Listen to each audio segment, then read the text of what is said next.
कोई माँ बुरी नहीं होती है, चाहे वो ब्रेस्ट फीडिंग करा रही हो चाहे नहीं करा रही हो। मैं शॉक्ड हूँ ये देखकर कि भारत में केवल 55% बच्चे ही 6 महीने की उम्र तक एक्सक्लूसिवली ब्रेस्ट फीड हो पाते हैं।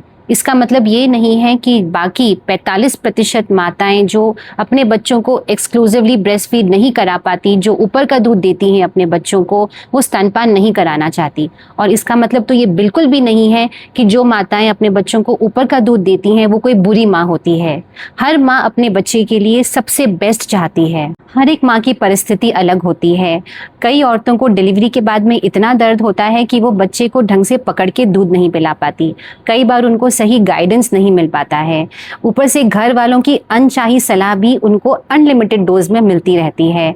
घर वाले बस ये कहते हैं कि तुम अपने आप ही सीख जाओगी, पर ऐसा नहीं होता है। कोई माँ ब्रेस्ट फीडिंग सीख के नहीं आती है, वो एक धीरे धीरे लर्निंग प्रोसेस से ही सीख पाती है। तो नई माँ से ये सवाल नहीं होना चाहिए कि तुमने ब्रेस्ट फीडिंग क्यों नहीं कराई। सवाल हमसे ये होना चाहिए कि क्या हमने उसको इनफ सपोर्ट दिया, क्या हमने उसको सही ब्रेस्ट फीडिंग पोजीशन और टेक्निक बताई, क्या हमने उसे लैचिंग के बारे में बताया, क्या घर वालों ने उसे कंफर्टेबल फील कराया, क्या उसके पति ने उसके घर की जिम्मेदारियां और बच्चे की जिम्मेदारियां शेयर करी, क्या हमने उसके सारे डाउट्स क्लियर करे, क्या हमने उसको जज करने की बजाय उसको कंफर्टेबल महसूस कराया।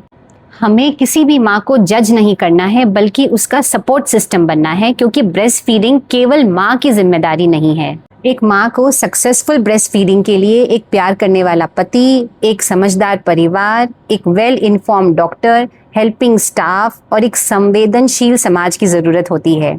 अगर कोई माँ स्तनपान नहीं करा पा रही है तो हमें उसे जज करने का कोई अधिकार नहीं है। हर माँ अपने बच्चे के लिए अपना बेस्ट कर रही होती है। आइए मिलकर उसका जीवन थोड़ा आसान बनाएं।